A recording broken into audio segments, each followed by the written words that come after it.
अस्सलाम वालेकुम, मेरा नाम डॉक्टर अलीना बशीर है। मैं कंसल्टेंट गायनेकोलॉजिस्ट हूँ और आज मैं बहुत ही कॉमन और इम्पॉर्टेंट टॉपिक लेकर आई हूँ। आज हम जिस टॉपिक पे डिस्कशन करेंगे वो है हमल में कमर के दर्द का होना।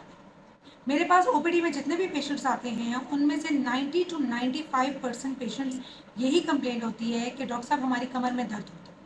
मैंने सोचा एक वीडियो बनाऊं जिसमें पेशेंट्स को अवेयरनेस दूं ताकि पेशेंट को ये पता लग सके कि हमल में कमर के दर्द की क्या वजूहत होती हैं और अपने ऐसी क्या एहतियात करनी होती है जिससे कमर में दर्द ना हो, और जिन पेशेंट्स को कमर में दर्द है उनकी ट्रीटमेंट कैसे होती है।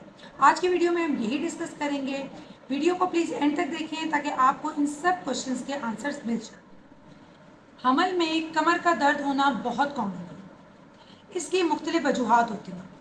कुछ पेशेंट्स होते हैं जिनको हमल के दूसरे, तीसरे, चौथे महीने में कमर दर्द शुरू हो जाता है, यानी कि हमल के शुरू होते ही कमर का दर्द स्टार्ट हो जाता है। और कुछ पेशेंट्स ऐसे होते हैं जिनको 8-9 मंथ में जाकर कमर का दर्द स्टार्ट होता है। इन दोनों किस्म के पेशेंट्स में कमर के दर्द की वजूहत मुख्तलिफ होती है।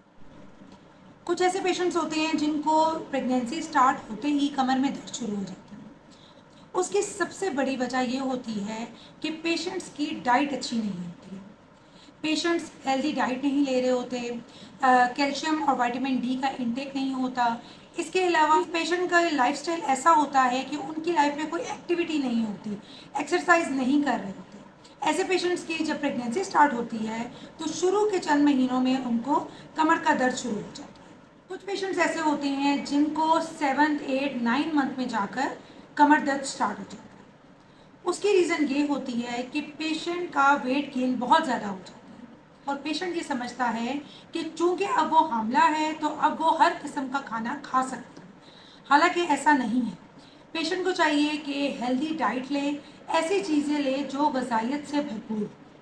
जंक फूड अवॉइड करें। अगर हमल में पेशेंट ओबीज हो जाएगी, मतलब उसका मोटापा हो जाएगा, उससे ना सिर्फ कमर का दर्द होता है बल्कि ब्लड प्रेशर, शुगर के मसले भी शुरू हो सकते हैं। पहली वजह तो ये हो गई कि वज़न का बढ़ना एक बहुत बड़ी वजह बनता है कमर दर्द का। दूसरा ये कि अल्लाह ताला ने एक कुदरती निज़ाम बनाया होता है कि 8-9 मंथ में जो हमारे पेल्विक मसल्स हैं, लिगामेंट्स हैं, वो रिलैक्स होने लग जाते हैं। एक हार्मोन होता है जिसे हम रिलैक्सन बोलते हैं, उसका लेवल हमारी बॉडी में बढ़ जाता है। ये इस वजह से होता है ताकि 9 मंथ के बाद बेबी की डिलीवरी आसानी से हो सके। ये बहुत बड़ी वजह है 8-9 मंथ में कमर में दर्द होना। हमल के एंड में कमर में दर्द होने की एक और बड़ी वजह है पेशेंट का पोस्चर। पेशेंट को ये नहीं पता होता कि बॉडी पोस्चर किस तरह का रखना है। ये हम आगे ट्रीटमेंट में डिस्कस करते हैं कि किस तरह का पोस्चर होगा तो कमर में दर्द नहीं होगा।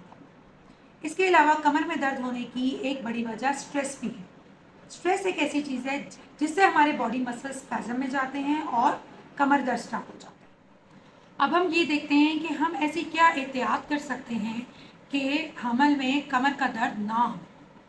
इसमें सबसे इम्पॉर्टेंट चीज़ आ जाती है डाइट। हेल्दी बैलेंस डाइट का होना बहुत ज़रूरी होता है। पेशेंट्स को गाइड किया जाता है कि हमल से पहले वो अपनी डाइट को इम्प्रूव करें, कैल्शियम और विटामिन डी सप्लीमेंट्स लें। इसके अलावा हमल होने के बाद पेशेंट को गाइड किया जाता है, पेशेंट को काउंसल किया जाता है कि पेशेंट की पोस्चर कैसा होना चाहिए। पेशेंट को चाहिए कि अपना पोस्चर बिल्कुल इरेक्ट यानी कि सीधा रखें। हमल में स्पाइन की शेप बिल्कुल डिफरेंट हो जाती है, यानी कि आगे की तरफ उसका कर्व बढ़ जाता है। उसकी रीज़न ये होती है कि जैसे जैसे वेट बढ़ा होता है, जैसे जैसे प्रेगनेंसी एडवांस कर रही होती है, जो सेंटर ऑफ ग्रेविटी है हमारी बॉडी का वो आगे की तरफ शिफ्ट हो जाता है, जिसकी वजह से स्पाइन की शेप बिल्कुल चेंज हो जाती है। इसलिए पेशेंट को काउंसिल किया जाता है, पेशेंट को गाइड किया जाता है कि अपना पोस्चर बिल्कुल इरेक्ट रखे ताकि उस स्पाइन पे स्ट्रेस कम से कम हो और उसकी वजह से बैक एक भी कम से कम हो। पेशेंट को चाहिए कि जब वो बैठे तो अपने बैक पे पिलो रख ले या फिर बैक रेस्ट रख ले।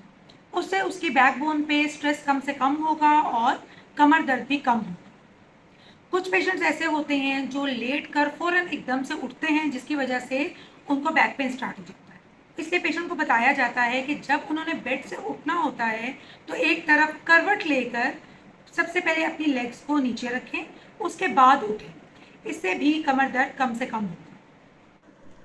ऐसी खवातीन जो जॉब करती हैं उनको मैं ये सजेस्ट करूँगी कि हाई हील्स अवॉइड करें, क्योंकि हाई हील से भी स्पाइन की शेप बिल्कुल चेंज हो जाती है और पेशेंट को बैक पेन होता है। पेशेंट्स को गाइड किया जाता है कि हेल्दी एक्सरसाइजेस करें, योगा कर सकते हैं, इसके अलावा स्विमिंग भी कर सकते हैं। इसके अलावा पेशेंट की स्लीप आवर्स के कंप्लीट होना बहुत ज़रूरी होती है।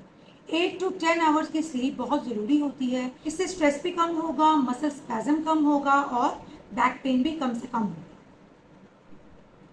कुछ पेशेंट्स ऐसे होते हैं जिनको सिवियर बैक एक होता है, इतना शदीद कमर में दर्द होता है कि उनकी डेली रूटीन अफेक्ट हो रही होती है। वो पेशेंट्स वार्म कंप्रेशंस भी यूज़ कर सकते हैं, मसाज भी करवा सकते हैं, लेकिन कोशिश करें कि बैक पे कुछ प्रेशर पॉइंट्स होते हैं जिनके एक्सेसिव मसाज करने से यूट्राइन कॉन्ट्रैक्शंस भी स्टार्ट हो जाती हैं। अगर आपने प्रॉपर मसाज लेना है या वार्म कंप्रेशंस लेनी है, किसी फिजियोथेरेपिस्ट से कंसल्ट करें।